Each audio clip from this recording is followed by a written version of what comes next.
bienvenue dans le podcast Ohana Triathlon. Je suis Hermano et je serai votre hôte sur ce podcast.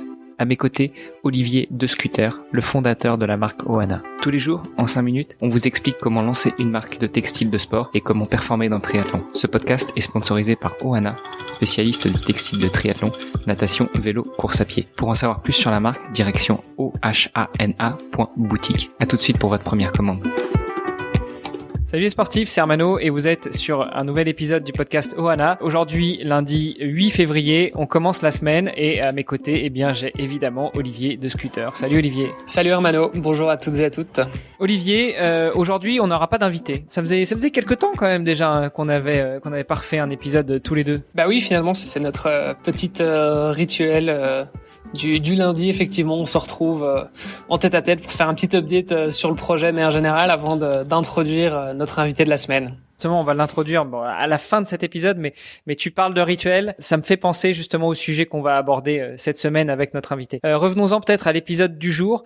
Déjà, quelles sont rapidement les nouvelles sur le projet ou sur Ohana de manière générale? Par rapport à la semaine passée, il y a effectivement quelques nouvelles à partager. Tout d'abord, on a l'honneur et le plaisir d'accueillir une nouvelle personne au sein de l'équipe. Elle s'appelle Sarah, elle vient de Rome, d'Italie, et elle rejoint l'équipe en tant que stagiaire pour les 6 prochains mois. Donc ce qui fait que je me retrouve en minorité puisque nous avons une majorité d'Italiens dans l'équipe. Je vais probablement devoir prendre quelques cours d'italien, sinon je risque de pas tout suivre. Tu vas être obligé, mais bon, au pire, je pourrais toujours t'aider avec la traduction si tu veux. Ceci dit, Sarah m'a dit qu'elle compte apprendre le français également, comme ça lui permettra au moins de comprendre les podcasts. Justement, j'allais te dire, tu vois, on peut lui donner un premier objectif, ça va être de retranscrire nos podcasts et comme ça, elle va être obligée d'écouter le français, elle va s'y mettre. Hein. Écoute, peut-être un peu ambitieux, il faudra qu'on en discute avec elle et puis peut-être que d'ici la fin de son stage, elle pourra participer directement à un de nos épisodes en français, on verra. Ce serait bien. Non, mais plus sérieusement, sur quoi est-ce que son rôle va se concentrer sur les 6 prochains mois pendant son stage? Elle est ingénieure business engineer. Donc c'est ingénieur de gestion, je pense que c'est la meilleure traduction. Elle vient effectivement l'équivalent d'une école de commerce en Italie et donc elle va travailler notamment sur la partie opération, donc c'est-à-dire toute la partie logistique, la partie support client et puis aussi la partie de vente, donc devis et autres, notamment puisqu'on va aussi à partir de dans les semaines à venir, on va lancer une nouvelle offre de personnalisation pour les clubs. C'est-à-dire que si vous êtes dans un club de triathlon, vous avez très probablement une trifonction du club avec le logo du club et éventuellement les sponsors.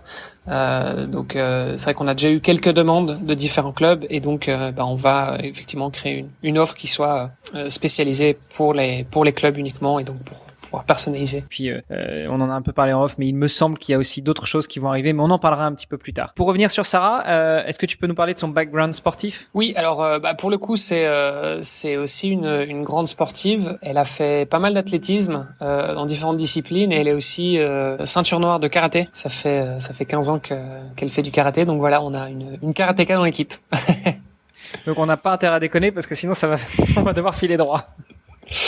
Donc ça c'était sur la partie onboarding de nouvelles personnes dans l'équipe. Tu nous as parlé justement de la nouvelle offre qui va arriver où on va s'atteler à personnaliser les tenues pour les clubs. Est-ce qu'il y a d'autres choses notables à mettre en avant pour aujourd'hui? Je pense qu'on en parle pas mal depuis les dernières semaines. C'est le fameux e-book. Qu'on est en train de quoi parle-t-on? Le fameux e-book qu'on est en train de rédiger et auquel participe Hermano ici présent, mais aussi 5 autres co-auteurs, du coup tous spécialistes et qui pour l'instant sont tous intervenus dans le podcast. Le dernier étant celui qu'on réserve pour cette semaine, qui c'est notre préparateur mental et qui s'appelle Jean Collinet. Qu'on aura le plaisir du coup d'entendre à partir de demain et sur le reste de la semaine. Et donc par rapport à ce e-book, où est-ce qu'on en est? Je pense qu'il y a pas mal de gens qui se posent la question aujourd'hui. On vient de consolider les différents chapitres. Donc il y a 6 gros chapitres.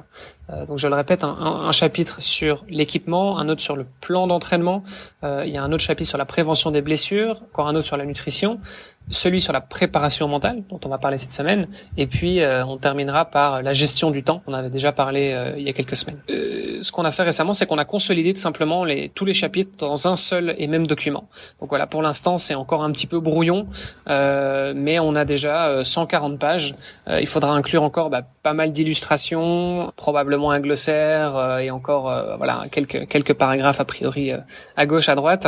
On se donne quelques semaines de relecture et de mise en page, et on espère du coup avoir une version finale pour le mois de mars. Hâte de pouvoir enfin distribuer ce e-book qui finalement est bien au-delà des premières espérances qu'on s'était fixées. On voulait faire un guide pour vous accompagner dans votre premier triathlon ou dans vos premiers triathlons, et finalement on a quand même produit quelque chose d'une très haute qualité. Alors oui, orienté première compétition, mais pas uniquement. Bon, je pense que le but, effectivement, c'était de pouvoir se préparer à son premier triathlon, et c'est toujours le cas.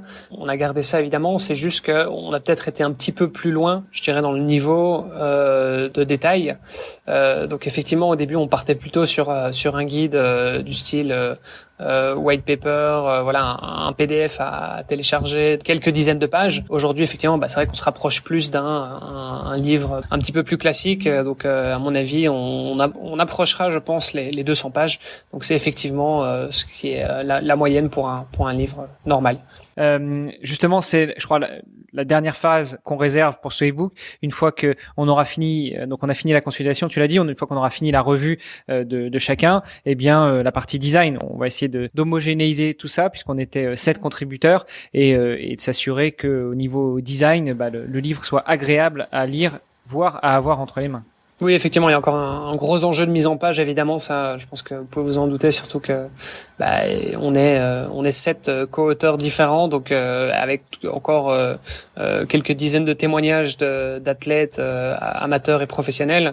Donc voilà, ça fait beaucoup de contenu finalement à coordonner, à organiser au sein du bouquin, et évidemment, il y a aussi toute une partie illustration qui viendra avec. Et donc c'est vrai que ça c'est quelque chose évidemment qui risque de nous prendre effectivement pas mal de temps. Donc voilà, on sera occupé en tout cas pendant les semaines à venir. Bon, et puis pour finir justement sur le e-book et aller de l'avant, eh bien tu l'as dit, notre invité de cette semaine sera un des co-auteurs du e-book, à savoir Jean Collinet, préparateur mental. Préparation mentale, de quoi est-ce qu'on va parler ? On va parler par exemple du stress qu'on pourrait ressentir face à certains objectifs, la manière dont on va devoir se fixer ces objectifs-là, et puis les différentes sensations aussi qu'on peut ressentir, que ce soit au niveau de l'entraînement ou au niveau de la course. Donc voilà, on va aborder tous ces sujets-là, et ça risque d'être effectivement assez passionnant. Olivier, je te souhaite une bonne journée, et puis je te dis à demain avec notre invité. Super, merci Hermano, à demain. À demain, ciao. Ce podcast est sponsorisé par Ohana. Pour en savoir plus sur les textiles et les valeurs de la marque, rendez-vous sur ohana.boutique. ohana.boutique. À tout de suite pour votre première commande.